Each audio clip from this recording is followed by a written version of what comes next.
नमस्कार दोस्तों। परीक्षा धाम यूनिट 7 को हम पढ़ रहे हैं और आज हमें पढ़ना है पर्यावरणीय कारक एवं जैव विविधता, जो कि 11 चैप्टर है। आप मुझे कमेंट बॉक्स में ज़रूर बताइएगा कि मैं नेक्स्ट सीरीज़ किस टॉपिक पे बना के ले आऊँ, क्योंकि परीक्षा धाम यूनिट 7 ये कंप्लीट होने वाली है कुछ ही दिन में, 2-3 लेक्चर्स में कंप्लीट हो जाएगा।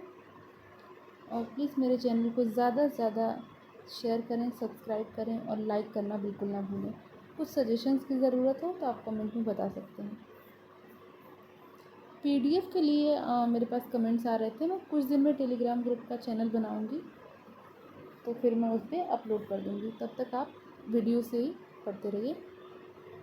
तो पर्यावरणीय कारक एवं जैव विविधता। तो पृथ्वी पर पाए जाने वाले भूमि, जल, वायु, पेड़ पौधों एवं जीव जंतुओं का समूह जो हमारे चारों ओर है, सामूहिक रूप में पर्यावरण कहलाता है। पर्यावरण के लिए अजैविक एवं जैविक संगठक आपस में अंतर क्रिया भी करते हैं। पर्यावरण संरक्षण अधिनियम 1986 के अनुसार पर्यावरण किसी जीव के चारों तरफ घिरे भौतिक एवं जैविक दशाएं और उनके साथ अंतःक्रिया को सम्मिलित करता है। तो पर्यावरण संरक्षण अधिनियम 1986 के अनुसार डेफिनेशन क्या है, ये मेंस में भी पूछा जाता है, तो आपको ये पता होना चाहिए। आप चाहें तो इसको नोट कर सकते हैं कि पर्यावरण अधिनियम 1986 के अनुसार पर्यावरण किसी जीव के चारों तरफ घिरे भौतिक एवं जैविक दशाओं के साथ अंतरक्रिया को सम्मिलित करता है। पर्यावरणीय कारक अजैविक कारक जैसे स्थल, वायु और जल, जैविक कारक पादप, जंतु, सूक्ष्मजीव और सौर ऊर्जा, भूतापीय ऊर्जा अर्थात ऊर्जा कारक। अजैविक कारक को भौतिक कारक भी कहते हैं। इसके अंतर्गत समस्त जीव मंडल या उसके किसी भाग के भौतिक पर्यावरण को शामिल किया जाता है। अजैविक कारक में स्थल, वायु और जल उपकारक शामिल होते हैं। अब स्थल मंडल क्या है? इसमें तत्व, खनिज, शैल और मिट्टी शामिल होते हैं। इसको 3 भागों में बांटा गया है। लघु स्तरीय स्थल रूप अर्थात गॉर्ज, कैनियन, सर्क, कंदरा, जलप्रपात, डेल्टा, सागरीय पुलिन आदि हैं। मध्य स्तरीय स्थल रूप पर्वत, पठार, मैदान, वृक्ष, घाटी। बृहद स्तरीय स्थल रूप प्रथम श्रेणी के उच्चावत, महाद्वीप इसमें शामिल होते हैं। वायुमंडल जीवों के अस्तित्व व निर्वाह के लिए सभी आवश्यक गैसें वायुमंडल से ही प्राप्त होती हैं। अब वायुमंडल में निम्न परतें पाई जाती हैं। क्षोभ मंडल में मौसम, जितनी भी मौसम संबंधित परिवर्तन क्रियाएं होती हैं वो हमारी क्षोभ मंडल में होते हैं। समताप मंडल में जहाँ का तापमान समान हो, जहाँ ऐसी मौसम गतिविधियाँ ना हो, वायु स्वच्छ हो, मतलब आसमान स्वच्छ हो, तो वहाँ वायुयान के लिए आदर्श स्थिति होती है समताप मंडल में। मध्य मंडल वायुमंडल की सबसे ठंडी परत। आयन मंडल पृथ्वी पर रेडियो, टेलीविज़न, टेलीफोन, रडार, उपग्रह की सुविधा आयन मंडल में होती है। और फिर है बाह्य मंडल, इसे हम चुंबकीय मंडल भी कहते हैं। जल मंडल पर्यावरणीय तंत्र में पोषक तत्वों के गमन और संचरण में जल एक महत्वपूर्ण भूमिका अदा करता है। इसके 3 उपघटक हैं। भूपृष्ठीय जल अर्थात झील, तालाब, नदी जल शामिल हैं। भूमिगत जल जिसमें वर्षा का जल होता है, और महासागरीय जल जिसमें सागर, खाड़ी का जल शामिल होता है। जैविक कारक इसमें पादप, जंतु और सूक्ष्मजीव उपकारक होते हैं। अब पादप तंत्र क्या है? पौधे पर्यावरण की आधारभूत इकाई होते हैं। इस उपकारक में वन भूमि, घास के मैदान, दलदल आदि शामिल हैं। पौधे प्राथमिक उत्पादक होते हैं, इसलिए इन्हें स्वपोषित भी कहा जाता है। इस उपकारक में वन भूमि, घास के मैदान, दलदल आदि शामिल हैं। पौधे प्राथमिक उत्पादक होते हैं, इसलिए इन्हें स्वपोषित भी कहा जाता है। जंतु तंत्र प्राथमिक उत्पादक हरे पौधे पर निर्भर रहने वाले परपोषित कारकों को इसमें शामिल किया जाता है। वो क्या होता है? जंतु तंत्र। सूक्ष्मजीव तंत्र सूक्ष्मजीवों को वियोजित भी कहा जाता है, और ये मृत पौधों, जंतुओं, जैविक पदार्थों को विभिन्न रूपों में सड़ा गलाकर आहार ग्रहण करते हैं। साथ ही जटिल जैविक पदार्थों को डिकम्पोज करके अलग भी करते हैं। सूक्ष्म जीवों के अंतर्गत कई सूक्ष्म बैक्टीरिया तथा कवक को शामिल किया जाता है। अब हम बात करते हैं एनर्जी फैक्टर अर्थात ऊर्जा कारक की। इसमें सौर ऊर्जा और भूतापीय ऊर्जा उपकारक शामिल होते हैं। पर्यावरण का वर्गीकरण भौतिक पर्यावरण, सांस्कृतिक पर्यावरण और जैविकीय पर्यावरण के रूप में किया जाता है। सांस्कृतिक पर्यावरण, इसके अंतर्गत मानव निर्मित गतिविधियां, सामाजिक, आर्थिक एवं राजनैतिक स्थितियां शामिल होती हैं। फिर है जैविकीय पर्यावरण, इसके अंतर्गत वनस्पतियां, सूक्ष्मजीव तथा जंतु शामिल होते हैं। अब हम देखते हैं समाचार पन्नों से। अभी तेंदुआ रिपोर्ट हाल ही में आई थी, तेंदुआ रिपोर्ट, जो कि तेंदुओं की सर्वाधिक संख्या में एमपी फर्स्ट पे है, 3937 एमपी में है। इसके बाद सेकंड पे महाराष्ट्र और थर्ड पर कर्नाटक है। मध्य प्रदेश को तेंदुआ राज्य भी कहा गया है। ब्लैक टाइगर का संरक्षण, मेलानिस्टिक बाघ का संरक्षण ओडिशा के सिमलीपाल टाइगर रिजर्व में किया जा रहा है और अखिल भारतीय बाघ अनुमान के अनुसार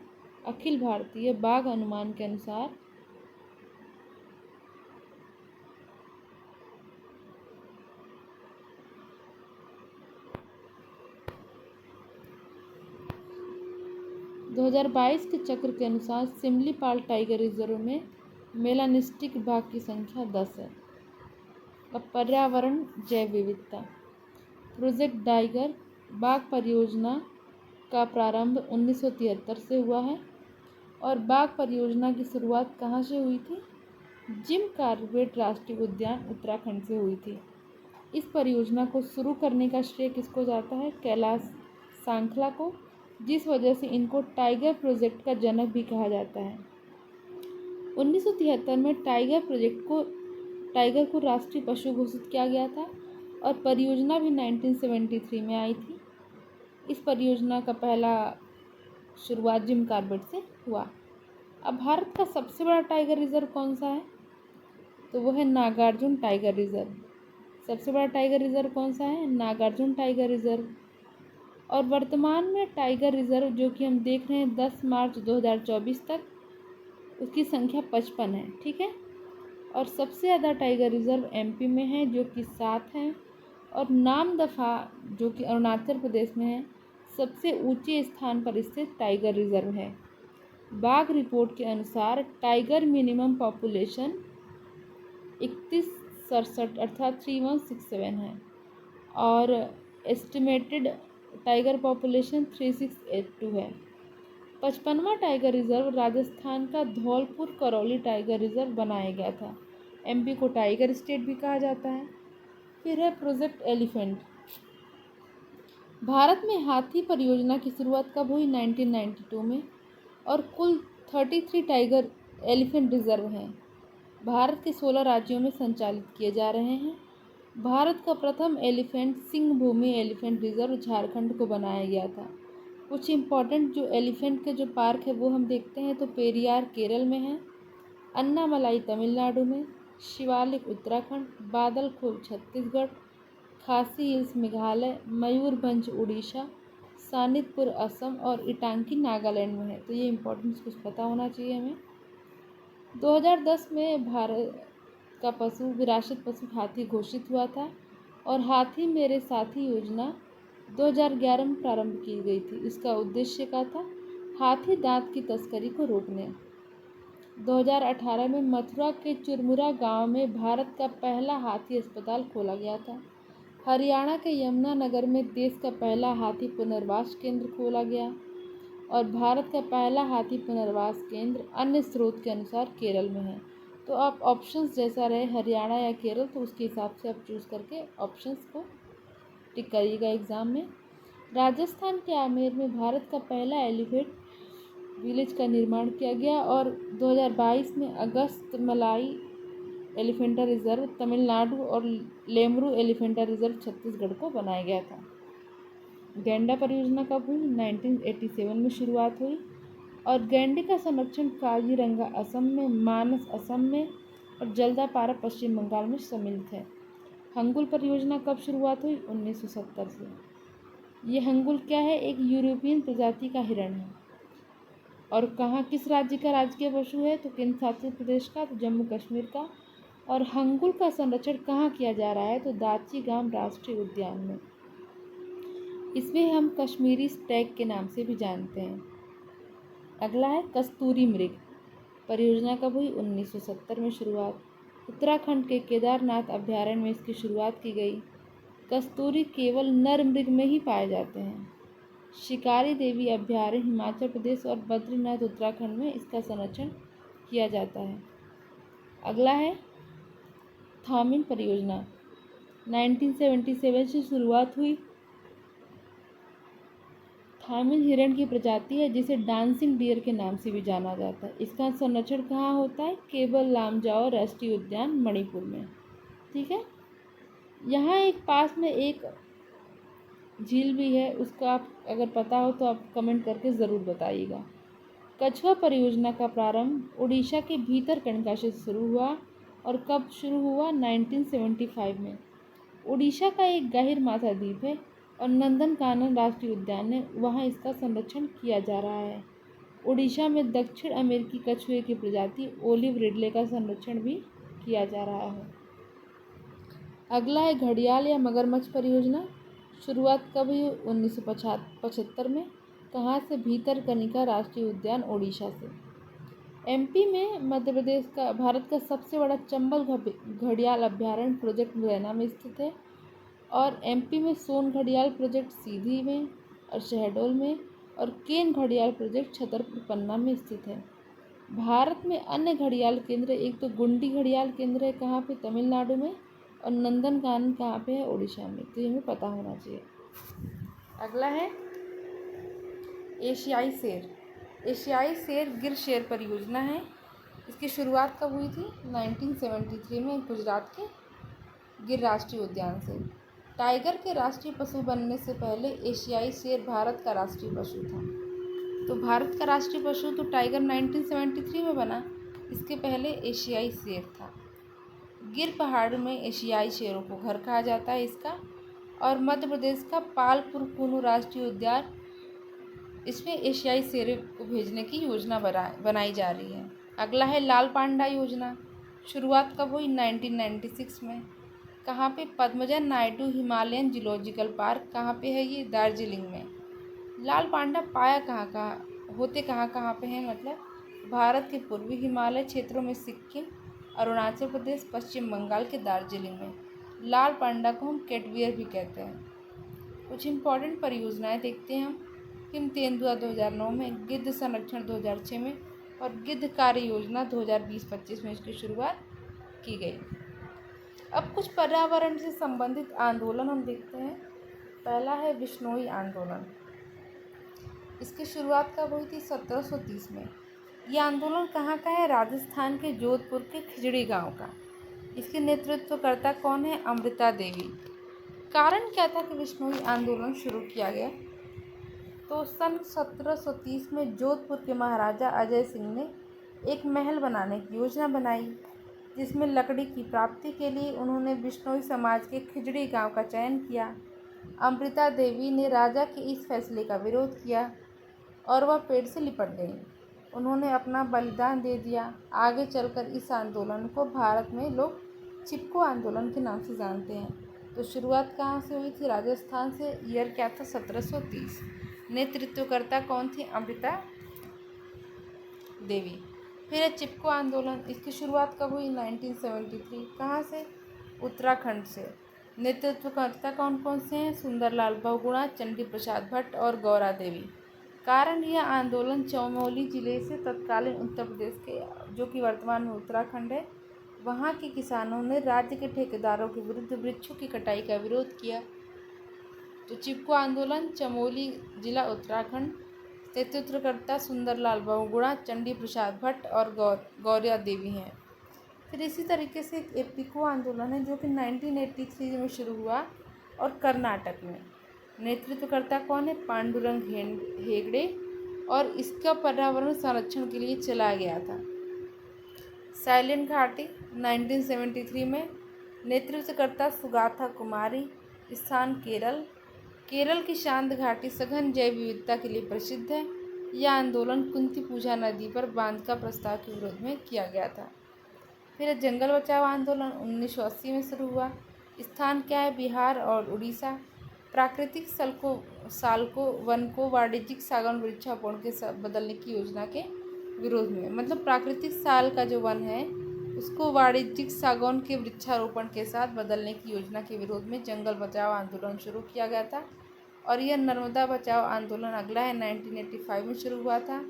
स्थान मध्य प्रदेश। नेतृत्वकर्ता मेधा पाटकर या अबाबर आप्टे। हाइड्रो बिजली के उत्पादन के लिए नर्मदा पर बांधों का विरोध के निर्माण के विरोध में शुरू किया गया था। अब कुछ हम इम्पोर्टेंट दिवस जान लेते हैं, जैसे कि राष्ट्रीय पर्यटन दिवस 25 जनवरी को मनाया जाता है। आर्द्र भूमि दिवस 2 फरवरी को मनाया जाता है। विज्ञान दिवस 28 फरवरी को। वन्य जीव दिवस 3 मार्च को। वानिकी दिवस 21 मार्च को। जल संरक्षण 22 को। मौसम विज्ञान 23 मार्च को।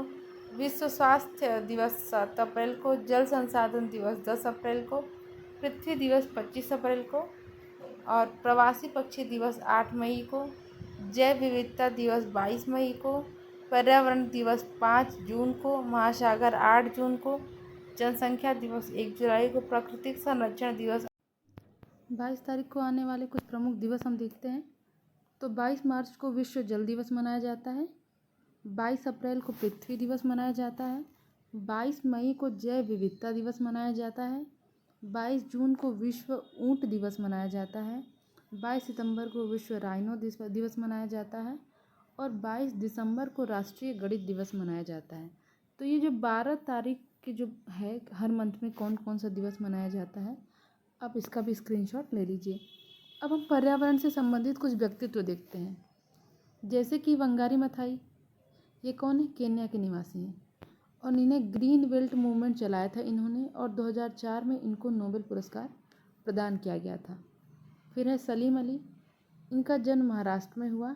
इन्हें बर्ड मैन ऑफ इंडिया कहा जाता है और इनके नाम पर जम्मू कश्मीर में राष्ट्रीय उद्यान और गोवा में वन्य जीव अभयारण्य स्थापित किया गया है। ठीक है, अगला देखते हैं हम राजेंद्र सिंह। इन्हें वाटरमैन ऑफ इंडिया के नाम से जाना जाता है और इन्हें तरुण भारत संघ के माध्यम से इन्होंने राजस्थान में जल संरक्षण हेतु कार्य किया। अगला है एम.एस. स्वामीनाथन। भारत में हरित क्रांति का जनक माना जाता है और एम.एस. स्वामीनाथन अनुसंधान केंद्र कहाँ पर है? चेन्नई में स्थित है।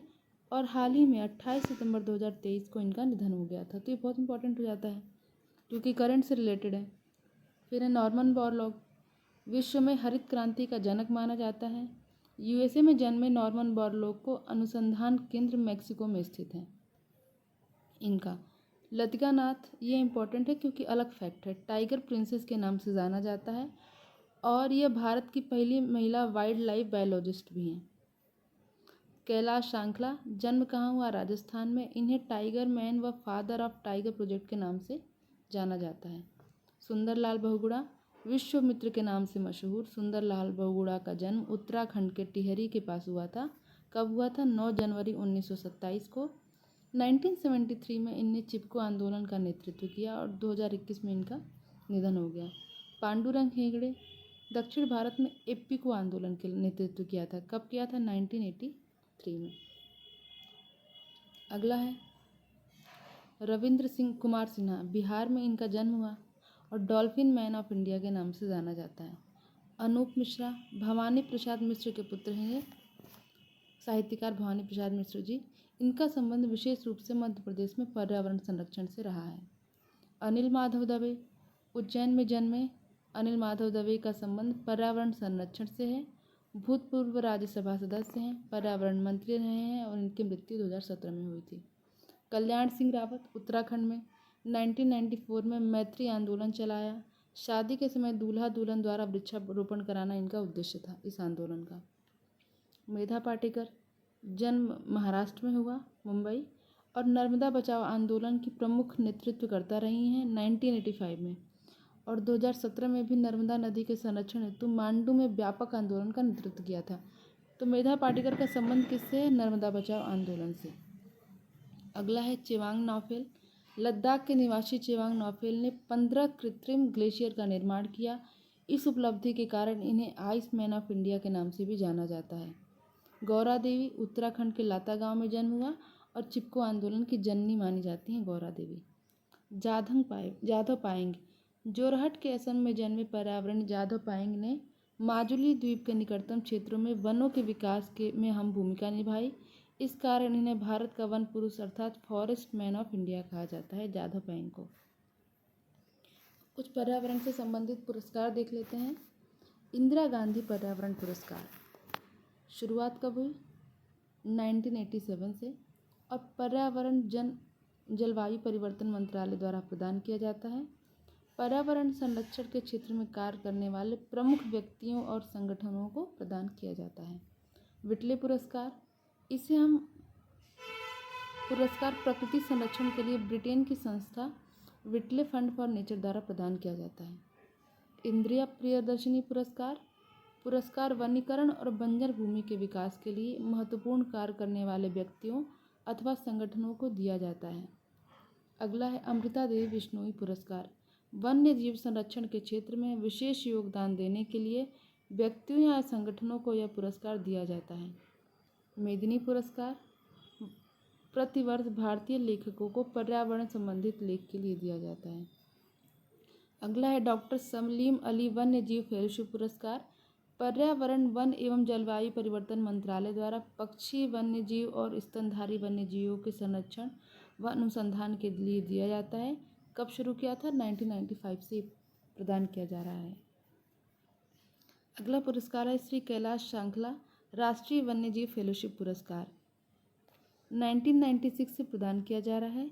वन पर्यावरण जलवायु मंत्रालय द्वारा पक्षी वन्य जीव स्तनधारी वन्य जीवों के संरक्षण के लिए और अनुसंधान के लिए। अगला है राजीव गांधी पुरस्कार। यह उन औद्योगिक इकाइयों को दिया जाता है जो नई स्वच्छ और प्रौद्योगिकी को अपनाते हैं। सासाकावा पुरस्कार यूनाइटेड नेशंस एनवायरनमेंट प्रोग्राम के द्वारा पर्यावरण प्रबंधन एवं संरक्षण के क्षेत्र में दिया जाता है। ग्लोबल 500 पुरस्कार यूनाइटेड नेशन एनवायरनमेंट प्रोटेक्शन के द्वारा दिया जाता है। तो संयुक्त राष्ट्र संघ कार्यक्रम के द्वारा कौन सा पुरस्कार दिया जाता है? ये यूपीपीसीएस में ये पूछ चुका है कि ग्लोबल 500 पुरस्कार किसके द्वारा दिया जाता है? पर्यावरण की रक्षा के लिए, सुधार के लिए, विशेष योगदान के लिए दिया जाता है। अगला है महावृक्ष पुरस्कार, 1993-94 राष्ट्रीय वन रोपण एवं परिस्थिति बोर्ड के द्वारा दिया जाता है। गोल्डमैन पुरस्कार 1989 से गोल्डमैन फाउंडेशन यूएसए के द्वारा पर्यावरण संरक्षण में विशेष योगदान देने के लिए। अब कुछ हम देखते हैं पर्यावरण से संबंधित कानून। एमपीपीएससी मेंस में भी पूछा जाता है कि अगर 2 नंबर के लिए आ गया है कि पर्यावरण से संबंधित कानून कौन कौन से हैं, तो आप इसको लिख सकते हैं। भारतीय वन अधिनियम कब आया था? 1927। भारतीय वन्य जीव संरक्षण अधिनियम 1972। जल प्रदूषण निवारण एवं नियंत्रण अधिनियम 1974। जल उपकर प्रदूषण निवारण एवं नियंत्रण अधिनियम 1977। वन संरक्षण अधिनियम 1980। वायु प्रदूषण निवारण एवं नियंत्रण अधिनियम 1981। पर्यावरण जिसे हम छाता विधान भी कहते हैं 1986 में, और जैव विविधता अधिनियम 2002 में आया था। अब कुछ हम पर्यावरण से संबंधित संस्थान देख लेते हैं। बोटेनिकल सर्वेक्षण संस्थान 1890 में स्थापित हुआ, मुख्यालय कोलकाता है। विशेष रूप से भारत के समृद्ध पौधों के संसाधनों का पता लगाकर दस्तावेजीकरण करना है। जूलॉजिकल सर्वेक्षण 1916 कोलकाता मुख्यालय है। यह संस्थान जंतु वर्ग संबंधी प्राणियों के बारे में जानकारी एकत्रित करता है। नीरी, जिसे हम national environment engineering research institute कहते हैं, इसकी स्थापना 1958 में हुई थी। नागपुर में इसका मुख्यालय है और इस संस्थान का उद्देश्य पर्यावरण और इंजीनियरिंग के क्षेत्र में नवाचार और अनुसंधान करना है। अगला है TERI, the energy and resource institute, 1974 में इसका गठन हुआ। दिल्ली इसका मुख्यालय है और ऊर्जा और संसाधन संस्थान को पहले टाटा ऊर्जा और संसाधन संस्थान के नाम से जाना जाता था। Wild life institute of India 1982 मुख्यालय देहरादून। यह संस्थान प्रशिक्षण पाठ्यक्रम, अकादमिक कार्यक्रम के अलावा वन्य जीव अनुसंधान तथा प्रबंधन में सलाह प्रदान करता है। एनजीटी 2010 में बना, दिल्ली इसका मुख्यालय है। यह एक वैधानिक संस्था है और इस दायरे में देश में लागू पर्यावरण, जल, जंगल, वायु और जैव विविधता के सभी नियम और कानून आते हैं। IUCN का फुल फॉर्म क्या है? International union for conservation of nature. 1948 में इसकी स्थापना हुई, ग्लैंड, स्विट्जरलैंड। अब हम अंतर्राष्ट्रीय स्तर पर पुरस्कार इस संस्थाओं को देख रहे हैं। IUCN द्वारा जारी लाल सूची रिपोर्ट के आधार पर कई देशों को सरकारी विभिन्न जीव जंतुओं और जैव विविधता संरक्षण के उपाय करती है। फिर है फूड एंड एग्रीकल्चर ऑर्गेनाइजेशन। 16 अक्टूबर 1945 को, मुख्यालय इसका इटली में है, रोम। MPPSC पूछ चुका है। खाद्य एवं कृषि संगठन एवं अंतर्राष्ट्रीय संगठन है जो कृषि उत्पाद वानिकी संबंधित शोध विषय का अध्ययन करता है। द वर्ल्ड मेट्रोलॉजिकल ऑर्गेनाइजेशन 1950 में, जेनेवा इसका मुख्यालय है और विश्व मौसम विज्ञान संगठन मौसम से संबंधित जानकारी एकत्रित करता है। वर्ल्ड वाइल्ड लाइफ फंड 1961 में इसकी स्थापना हुई, ग्लैंड, स्विट्जरलैंड में इसका मुख्यालय है और यह एक IUCN का सहायक संगठन है। ठीक है। यूनाइटेड नेशंस एनवायरनमेंट प्रोग्राम 1972 5 जून को इसका गठन हुआ, मुख्यालय नैरोबी, केन्या में है। अंतर्राष्ट्रीय पर्यावरण संबंधी जानकारी का संग्रहण और मूल्यांकन करना इसका कार्य है। IPCC inter governmental panel on climate change 1988 में इसकी स्थापना हुई और जेनेवा में इसका मुख्यालय है। यह संस्थान जलवायु परिवर्तन से संबंधित तकनीकी, वैज्ञानिक और सामाजिक आर्थिक रिपोर्ट तैयार करता है। इंटरनेशनल सोलर अलायंस 2015 में इसका गठन हुआ, गुरुग्राम, भारत है। इसको ज़रूर याद करना है आपको, क्योंकि इंटरनेशनल है परंतु इसका मुख्यालय भारत में है। अंतर्राष्ट्रीय सौर गठबंधन का उद्देश्य जीवाश्म ईंधन पर ऊर्जा की निर्भरता को खत्म कर सौर ऊर्जा को बढ़ावा देना है। पर्यावरण से संबंधित कुछ हम प्रोटोकॉल देखते हैं, जैसे जिनेवा प्रोटोकॉल 1985 स्विट्जरलैंड में इसकी स्थापना हुई। इस प्रोटोकॉल के तहत रासायनिक व जैविक हथियारों के प्रतिबंध पर लगाया जाता है। तो पूछे कि पेपर में जिनेवा प्रोटोकॉल किससे रिलेटेड है? रासायनिक व जैविक हथियारों पर प्रतिबंध के लिए। रामसर कन्वेंशन 2 फरवरी 1971 ईरान में। यह ईरान का एक शहर है रामसर, जहां आर्द्र भूमियों के संरक्षण के उद्देश्य से सम्मेलन आयोजित किया गया था। स्टॉकहोम सम्मेलन 5 जून 1972 स्वीडन में। यह विश्व का प्रथम पर्यावरण सर्वेक्षण सम्मेलन था, जिसमें संयुक्त राष्ट्र पर्यावरण कार्यक्रम की स्थापना 1975 में स्टॉकहोम में आयोजित संयुक्त राष्ट्र सम्मेलन के फलस्वरूप हुई थी। अगला है sites convention of international trade in endangered species 1973 USA में इसकी स्थापना हुई। साइट्स क्या करता है? वन्य जीवों और वनस्पतियों की संकटापन्न प्रजातियों के अंतर्राष्ट्रीय व्यापार पर देशों के बीच समझौता है। 1 जुलाई 1975 को लागू हुआ था। मॉन्ट्रियल प्रोटोकॉल 16 सितंबर 1927 कनाडा। यह प्रोटोकॉल ओजोन परत को छीड़ करने वाले पदार्थों जैसे क्लोरोफ्लोरोकार्बन इत्यादि को प्रतिबंधित करने से संबंधित है। फिर है पृथ्वी शिखर सम्मेलन 1992 रियो डी जेनेरियो, ब्राज़ील। पर्यावरण और विकास पर संयुक्त राष्ट्र सम्मेलन रियो शिखर सम्मेलन के रूप में जाना जाता है और इस सम्मेलन में जलवायु परिवर्तन, जैव विविधता और सतत विकास पर चर्चा की गई है। अगला है क्योटो प्रोटोकॉल 1997 जापान में। क्योटो प्रोटोकॉल एक अंतर्राष्ट्रीय संधि है जिसका उद्देश्य ग्लोबल वार्मिंग द्वारा हो रहे जलवायु परिवर्तन को रोकना है। यह संधि इसमें शामिल देशों को ग्रीन हाउस गैस उत्सर्जित को कम करने के लिए प्रतिबद्ध करती है। भारत के कुछ हम आर्द्र भूमि या रामसर भूमि को जानते हैं। सबसे पहले तो हमें जानना है कि रामसर भूमि होती क्या है। तो ऐसे दलदल या जल वाले क्षेत्र जहाँ वर्ष भर बहता हुआ या शांत जल समुद्री या गैर समुद्री जल का जमाव होता है, जिसकी गहराई 6 मीटर से अधिक ना हो, आर्द्र भूमि कहलाता है। 2 फरवरी 1971 में ईरान के शहर रामसर में आर्द्र भूमि संरक्षण के लिए अंतर्राष्ट्रीय समझौता हुआ और भारत इसमें 1981-82 में शामिल हुआ। वर्तमान में इसमें 171 सदस्य देश हैं। 2 फरवरी 2024 को भारत में आर्द्र भूमि स्थलों की संख्या कितनी हो गई? 80। भारत में पहली आर्द्र भूमि स्थल कौन सा है? केवलादेव और चिल्का, इसको शामिल किया गया था। सबसे बड़ा आर्द्र भूमि स्थल सुंदरवन, सबसे छोटा रेणुका झील हिमाचल है। हाल ही में कुछ आर्द्र भूमियाँ शामिल हुई, जैसे सांख्य सागर शिवपुरी 2022 में, यशवंत सागर इंदौर में है 2022 में शामिल हुई। सिरपुर तालाब इंदौर में मध्य प्रदेश की सबसे छोटी रामसर साइट है।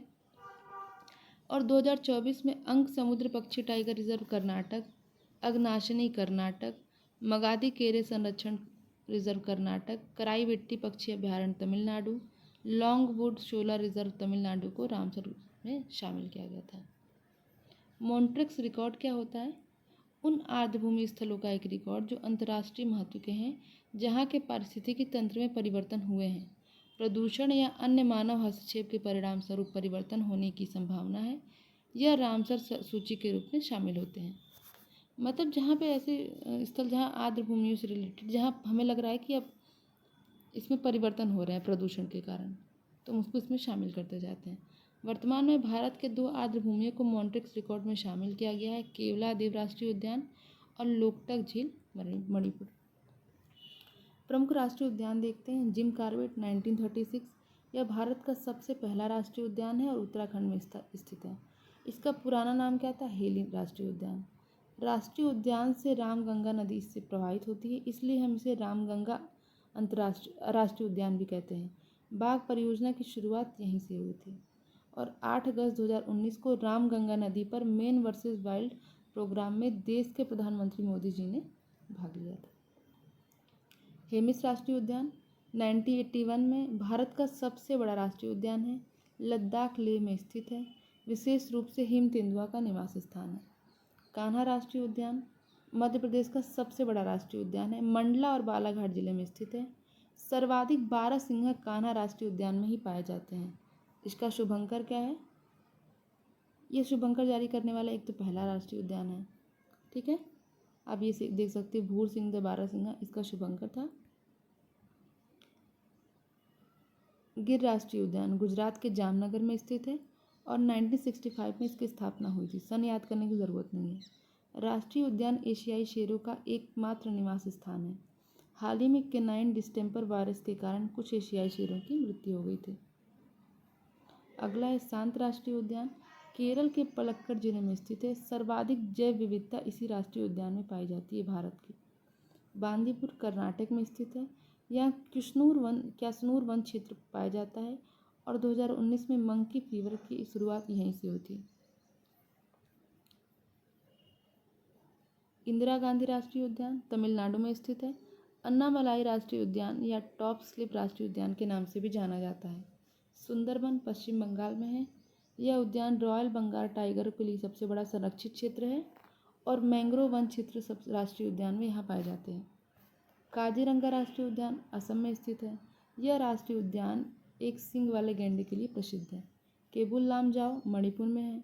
लोकटक झील का अभिन्न हिस्सा है और इसे तैरता हुआ राष्ट्रीय उद्यान भी कहा जाता है।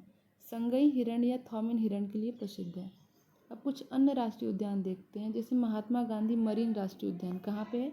अंडमान निकोबार। नंदनकानन उड़ीसा। सिमलीपाल उड़ीसा। सतकोशिया उड़ीसा। तो नंदनकानन सिमलीपाल सतकोशिया उड़ीसा में है। संजय गांधी तडोवा महाराष्ट्र में है। सरिस्का राजस्थान में है। ग्रेट हिमालयन राष्ट्रीय उद्यान हिमाचल प्रदेश में है। सलीम अली राष्ट्रीय उद्यान जम्मू कश्मीर में है। पेरियार राष्ट्रीय उद्यान केरल में है। कंचनजंगा सिक्किम में है। राजाजी उत्तराखंड में है और पीन घाटी राष्ट्रीय उद्यान हिमाचल प्रदेश में है। बलकफरम मेघालय में है।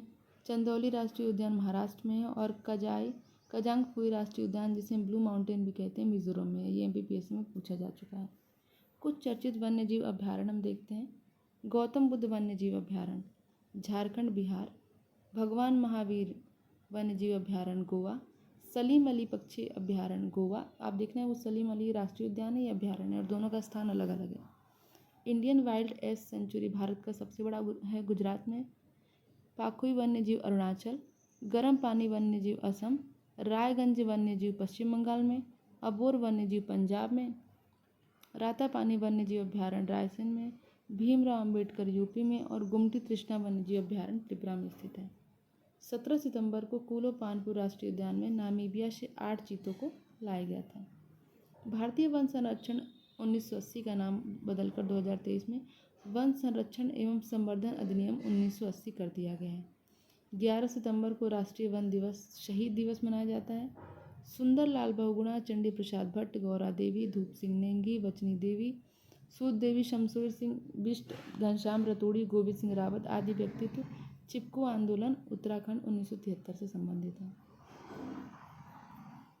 हम देखते हैं देश में सर्वाधिक बाघ वाले राज्य एमपी, कर्नाटक, उत्तराखंड, महाराष्ट्र और तमिलनाडु। सबसे ज़्यादा एमपी में और उसी क्रम में धीरे धीरे ये 5 प्रमुख सर्वाधिक बाघ वाले राज्य हैं। कहाँ कितने बाघ पाए जाते हैं? एमपी में बांधवगढ़ में 165, कान्हा किसली में 129, पेंच में 123, पन्ना में 64, सतपुड़ा में 62, संजय डुबरी में 20 और अन्य 222 हैं। भारत का सबसे बड़ा टाइगर रिजर्व कौन सा है? नागार्जुन सागर श्रीशैलम। भारत का सबसे छोटा टाइगर रिजर्व कौन सा है? पेंच, जो कि महाराष्ट्र में है। सबसे ऊंचा नामदफा अरुणाचल में और सबसे दक्षिणी tiger reserve Kalgarh Mundanthurai tiger reserve Tamil Nadu में है। भारत के कुछ प्रमुख टाइगर रिजर्व की हम लिस्ट देखते हैं। जिम कॉर्बेट उत्तराखंड में है, बांदीपुर कर्नाटक में है, मानस टाइगर रिजर्व असम में है, कान्हा टाइगर रिजर्व एमपी में है, सुंदरबन पश्चिम बंगाल में है, रणथंभौर टाइगर रिजर्व राजस्थान में है, पलामू झारखंड में है, सिमलीपाल उड़ीसा में है, मेलघाट महाराष्ट्र में, सरिस्का राजस्थान में, पेरियार टाइगर केरल में, इंद्रावती छत्तीसगढ़ में, बक्सा टाइगर पश्चिम बंगाल में और नागार्जुन सागर श्रीशैलम आंध्र प्रदेश में है। इसी तरीके से नामदफा अरुणाचल में है, दूधवा यूपी में है, कलकाड मुंदनथरई तमिलनाडु में, वाल्मीकि बिहार में, इंदिरा प्रियदर्शनी पेंच टाइगर राष्ट्रीय उद्यान एमपी में, बांधवगढ़ टाइगर रिजर्व एमपी में, टडोबा अंधेरी टाइगर रिजर्व महोबा में और डंपा टाइगर रिजर्व मिजोरम में और पन्ना टाइगर रिजर्व एमपी में। शायद मैं राष्ट्रीय उद्यान कह रही थी, गलती से मेरे से निकल गया, आप इसको टाइगर रिजर्व समझिएगा। पन्ना एमपी में है, भद्रा कर्नाटक में, पेंच महाराष्ट्र में, पक्के टाइगर रिजर्व अरुणाचल में, सतपुड़ा मध्य प्रदेश में, नामेरी टाइगर रिजर्व असम में, उदांती सीता नदी टाइगर रिजर्व छत्तीसगढ़ में और अनामलाई तमिलनाडु में है।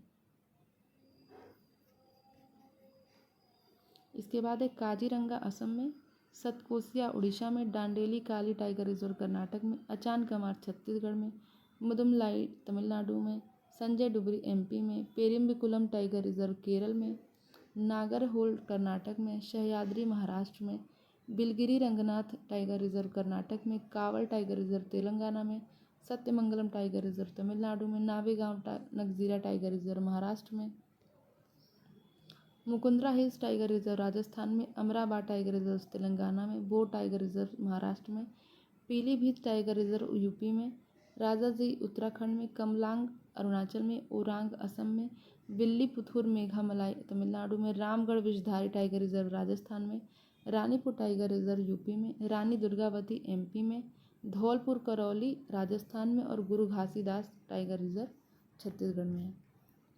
तो इसी के साथ हमारा ये लेक्चर कंप्लीट होता है। धन्यवाद।